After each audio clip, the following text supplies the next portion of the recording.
ছাত্র জনতার বিপ্লবে সংগঠিত গণহত্যার বিচার, দুর্নীতিবাজদের গ্রেফতার, অবৈধ সম্পদ বাজেয়াপ্ত ও নির্বাচন অযোগ্য ঘোষণা, সংখ্যালঘু পদ্ধতিতে নির্বাচন এবং একাধিক সংঘীয় পরকাল মুক্তির লক্ষ্যে ইসলামী সমাজভিত্তিক কল্যাণ রাষ্ট্র প্রতিষ্ঠার দাবিতে আজকে অনুষ্ঠিত হচ্ছে।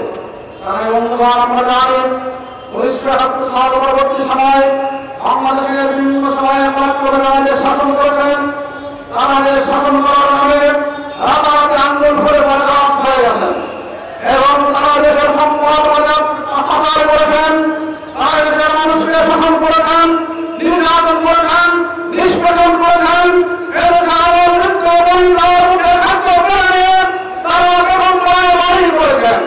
শুধু তাই নয়, আজকে আমরা জানি আজকে আমাদের দেশ বাংলাদেশ 95 বিলিয়ন মার্কিন ডলার আমদানি আছে। অথচ বিগত ফ্যাসিবাদের সরকার এই বাংলাদেশ থেকে 97 বিলিয়ন মার্কিন ডলার পাচার করেছে। অর্থাৎ যদি পাচার না করত তাহলে আজকে যে সন্তান জন্ম নিচ্ছে এই সন্তান আজকে প্রায় 10,000 টাকার মালিকানা নিয়ে জমা করতো।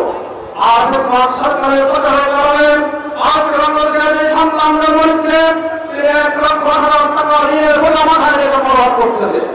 আমরা জানি বিগত সময় 72 সালে এই বাংলাদেশের সংবিধান রচিত হয়েছে। 72 সাল পরবর্তী বাংলাদেশের সংবিধান 17বার সংস্কার হয়েছে। অথচ আজকে হাজার বছর আগে আল্লাহ পাক এই দুনিয়াকে সৃষ্টি করার আগে দুনিয়া পরিচালনার জন্য আইন রচনা করেছেন। আজকের হাজার বছর পার হলেও দুনিয়াতে আজকে 1434 বছর পার হলেও আল্লাহ পাকের এই বিধান 1 ইঞ্চি পরিমাণ একবার পরিমাণ সংশোধন বিয়োজন করতে হয় নাই। অর্থাৎ আমাদের সামনে এই অখণ্ড এবং আমি সম্মানিত চিরন্তনের সত্যতাই করার নীতি বলা রয়েছে, যে সংবিধান রয়েছে, আমাদের সকলে মিলে সেই কোরআনী সংবিধানের পতাকাতে আবদ্ধ হই এবং আওয়াজ করি 90 বছরের মুসলমানের দেশে আমরা আজকে মুসলমানের সংবিধান ভুলে গিয়ে আজকে আমরা কোরআনের ভাষী হয়েছি, বিরাটির সংবিধানের উপরে আমরা আস্থাশীল হয়েছি। এবং আমরা জানি 90 বছরের মুসলমানদের দেশে কোন মুসলমান কোরআনের বাইরে কথা বলতে পারে না, কোন মুসলমান কোরআনের আইনের বিরুদ্ধে অবস্থান নিতে পারে না। আপনি আজকে মুসলমান যদি কোনো ইমামত পছন্দ না হয়, যদি মসজিদ পছন্দ না হয়, তাহলে আপনি মসজিদকে পরিহার করে ওই ইমামকে পরিত্যাগ করে আপনি অন্তর মসজিদে নামাজ আদায় করতে পারবেন। কিন্তু আপনি যদি এলাকার কারণে পছন্দ না হয়, আপনি এলাকা পরিবর্তন করতে পারবেন, হিজরত করতে পারবেন।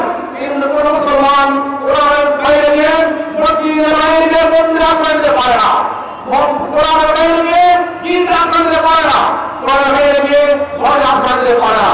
আজ আমাদের দেখলাম 90 বছরের মুসলমানের দেশে আজকের বাংলাদেশের মুসলমানগণ কোরআনের আইন বাদ দিয়ে আজকে সমাজতন্ত্রের পক্ষে, পুঁজিবাদের পক্ষে, আজকে সম্মানবাদীর আইনের পক্ষে কোন মুসলমান বয়ান করতে পারে না, বক্তব্য দিতে পারে না, রাজনীতি করতে পারে না।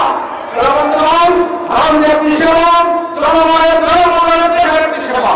অর্থাৎ আজকে রাজনীতি ভঙ্গকে যারা ব্যবসায়ী করে বেছে নিয়েছে, আজকে যারা আজকে নিজের হীনস্বার্থ নিরন্তরের জন্য আজকে যারা দাঁড়িয়েছে, আজকে রাজনীতিকে যারা সম্পদ করার ব্যবহার করতেছে, তাদেরকে দলীয়ভাবে সামাজিকভাবে কাজ করতে হবে।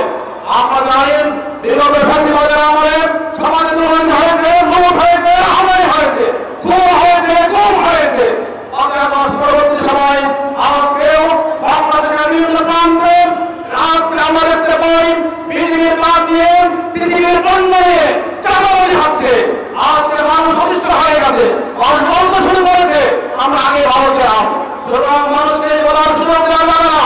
আজকে তারা রাজনীতিকে অর্থে চোরা হিসাবে ব্যবসা হিসেবে বেছে নিয়েছে।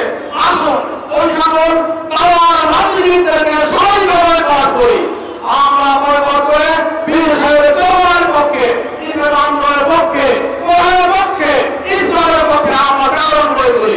স্মরণ রাখতে হবে কোন মুসলমানদের পক্ষে কোরআনের বাইরের শাসন করার অধিকার নেই, এই বিধান নেই, চাইতে পারে না। এটা মুসলমানদের ইমাম আকিদার সংরক্ষণের বিরোধী কাজ। সামান্য বন্ধুগণ, আসুন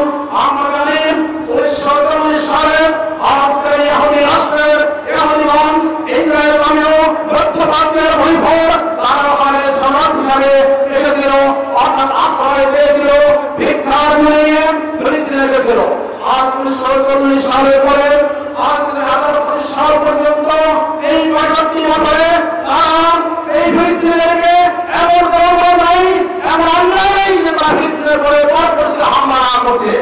আমরা তাদের ভাষায় আজকে কথা বলতে চাই, ফিলিস্তিনের মুসলমানদের প্রতি ভোটার প্রত্যেক হিসাব নেওয়া হবে ইনশাআল্লাহ। সেদিন হিন্দুরা নয়, সেদিন সমগ্র বিশ্বের মুসলমানগণ নারায়ের চক্রে মারিয়ে ইসরায়েলদেরকে নাস্তানাবুদ করবে এবং সমুদ্রের সবাই ফাঁসি হবে ইনশাআল্লাহ। আসুন মুসলমান ইসলাম বাংলাদেশের পক্ষে ধন্যবাদ মনে করি। আগামী দিনের বাংলাদেশ ইসলাম বাংলাদেশ, আগামী দিনের বাংলাদেশ পীর সাহেবের চরমনার বাংলাদেশ, আগামী দিনের বাংলাদেশ সুশাসন ন্যায়ের প্রতিষ্ঠার বাংলাদেশ। আসুন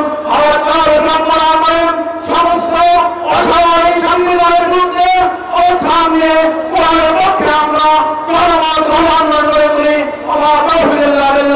আসসালামু আলাইকুম ওয়া রাহমাতুল্লাহ।